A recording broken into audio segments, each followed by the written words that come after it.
part 2 of silver, sterling, silver plate. I just popped into the house and we cleaned all these. These are the same things you saw in the silver plate part 1 video, which we just finished, and these were all dirty and black. And why did I do that? Well, this time we're talking about hallmarks, which is what you're going to find on sterling silver. Now, the easiest marks to find, of course, are going to say sterling, which a lot of American and Canadian silverware will have on it. So you may see Burke's sterling, that sort of thing. So that's the easiest way to tell if something's sterling.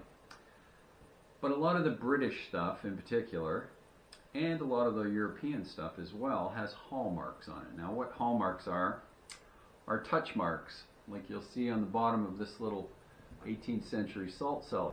Generally, they'll have 4 stamps on them. One is going to be the maker, one is going to be the town where it was made, one is going to be the lion rampant, which is a side view of a lion with his arm up like so. That is a silver standard mark. And then one will be a date letter. Now, when you get yourself a handy little book like this, and all of these links are going to be posted down below, English silver hallmarks. This is going to tell you exactly what you're looking for. So, first off, you're going to find the town mark, which in this case, I'll give you London, which is the most common and the easiest one. And the London is the lion's head, leopard's head, and whether he's wearing a crown or not. So you would follow along in your book and you would find the exact one. And the shape of the shield that the stamp is in is also important. Then you're going to look over and you're going to see the date letter. And as long as the letter is exactly the same, because they did change them year by year, and it's in the right size shield, you'll be able to find exactly what year your sterling was made in. Now, when you get into European stuff, you're going to need something like this, which is Tardy's silver mark book. Fantastic book. Because the French did a lot of animal marks, for example. They may have a rooster or a boar's head or something like that in the stamping. So the hallmarks tell you a great deal about what kind of silver, where it came from, the year it was made, all of these things. Maker, which is hugely important. To find a top quality maker, the difference of a sterling spoon could be $25 for one, and you get something by Hester Bateman, and you know, you're looking at least 10 times that. So maker's important, if you can find them. Again, you do get some makers in this British book. Irish silver is extremely rare compared to British sterling. So the same piece, if it was Irish, is generally going to get you more money. Irish sterling tends to be very heavy. Now, what I do want to tell you about is finding those hallmarks. That's probably the most important thing. Now, easiest, of course, is if they are stamped on the bottom where it says sterling, or on the back of a fork, spoon. Cutlery is very easy. When you run into things like this, like tankards, for example, you could lift up this one, and underneath it says Mappin and Webb, Sheffield, England. Well, somebody might look at that and think, well, that must just be silver plate because it didn't say sterling. You want to always look under the lip to the right hand side, generally, of the handle. Right in there, next in all that design work, are all your hallmark stamps. Very hard to see, especially if you're dealing with something that's tarnished and not cleaned. This, again, has a fabulous set of hallmarks, but you're not going to be able to see them. And you really need a loupe. I know I say that in almost every video. That is an antique dealer's best friend, is his loupe. You should go nowhere without it. Whether it's silver, jewelry, artwork, you name it, you need a loupe. You need a magnifier. You can find it easily once you know where to look. So you're looking to the right hand side, and right there in all this dark black and right in the middle of all this busy design, this is why I managed to pick this cup up for about $25. And at the time when I bought this, it was probably a good $400 in sterling as a sterling cup, and with the date and the maker and whatnot. So that was a great buy for me. But the owner of the shop looked at the bottom, didn't see any touch marks in this busy design, and missed it and sold it as just a silver plate cup. So I got a great deal there. So you always want to look at that particular spot. Now with this one, they're very faint. Again, 18th century little cream jug. It would have had this repose decoration, which is the pushing out from the inside of this decoration. Same thing on this Tudor rose plate. You'll see how it's pushed through to make the design.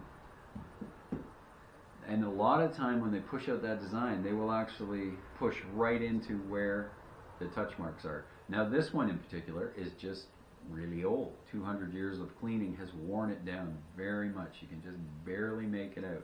But because I knew the look there, I saw it. Because on the bottom, all you have is a little B, which means nothing to a silver hunter. So you want to look for the right things in the right place. You'll see all of these cups are marked there.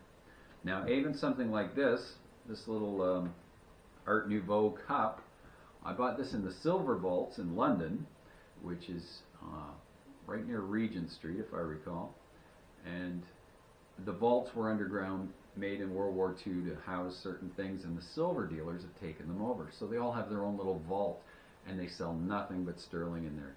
And it's fantastic. You can see rolling meat carts that are in sterling silver. But I bought that great little cup there. Again, it's got the touch marks just right here under the cup. Nothing on the bottom where most people are looking. That's a great little piece, and I bought it for the equivalent of about $90 Canadian at the time. Great little piece, souvenir piece. Something like this one. Now this one has great touch marks. It has the Tudor rose, and actually I picked this one up in England when I went on a trip with my dad. Last trip we took before he passed away, and we'd just been to the Tower of London, the Tudor rose for Henry VIII, where I actually set off the alarms in the Tower of London. So if you're watching this and you're going to the Tower of London, when it looks like you can reach out and touch one of those flintlock pistols that are going around the pillar, it's not a great idea. It actually sets off the alarm. So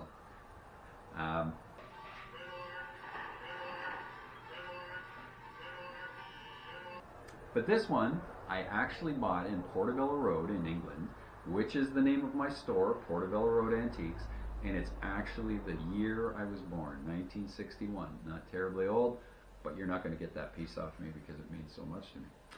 So sterling's a great thing to look for, but make sure you're looking for the touch marks. Try and find where they are. You're going to see things like 925. 925, again, like I said in the earlier video, is 925 parts pure silver out of 1,000. That makes it sterling. That's the sterling standard. You may see a lower number like 800. That is 800 parts are pure silver out of 1,000. Not worth as much as sterling, but still silver, real silver. There's various different marks. Like I say, the European hallmarks are very tricky. Russian might be marked 84, just like that. So there's a lot of different kinds of marks to look for. You do have to differentiate between the silver plate marks. Now again, if you can find this book on early Canadian, it's a good one to have, because Canadian in particular, we had silversmiths come over and they just tried to make it look like something Britain made. So they tend to be lousy detail. So if it's a stamp of a head, like you're going to see in a lot of these, and I doubt you'll be able to see any, they're going to be really muddy, really soft touch marks. They didn't have great stamping. Then they're going to have letters that look like it, or their lion rampant won't be very detailed. It'll be a really blobby looking thing. Now, a lot of ways you can tell early Canadian silver, especially spoons, is they're going to be very thin, and I wish I had one here to show you. I usually do. They're very thin, very paper thin almost, and you'll see these touch marks, and you'll go through your books and you won't be able to find anything like it. And that's because they're pseudo hallmarks is what they're called. So they're hallmarks that are made to look like British hallmarks, which was sort of the accepted standard by everyone. So, and you may find silver plate marks that are going to look like pseudo hallmarks. So what they did was they made their silver plate items and they wanted to make it look like sterling, and they would put 4 stamps in there, but the stamps are going to be something like P, W, and Co. That's not a real sterling mark, but it's kind of sort of put out there to make it look more impressive on their part, but it really isn't a proper hallmark. So good thing to study is the genuine hallmarks. You'll get to know when you see certain things what town it was from. If you see an anchor, you know it was made in Birmingham right away. That sort of thing. Leopard's head means London, and it won't take you long, and you'll learn about when you're going to see those things, and then duty stamps that came in. So they may have a queen's head in between a certain period in the 1860 to whatever it may be. And you'll see, so you'll know when you see that head that there's only a small period of time that they made those. So those are helpful tips. So there's lots to know about sterling.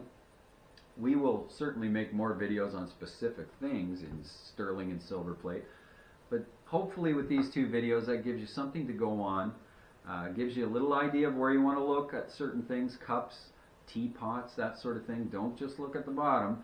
And even if there is a mark on the bottom, you still want to look for that silver mark.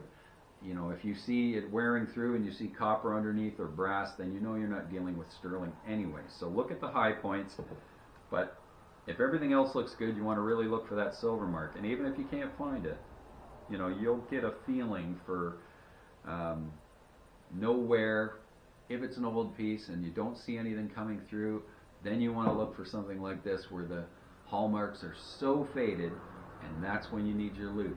You're looking for just a little mark where it's been rubbed and cleaned so many times it's very hard to see.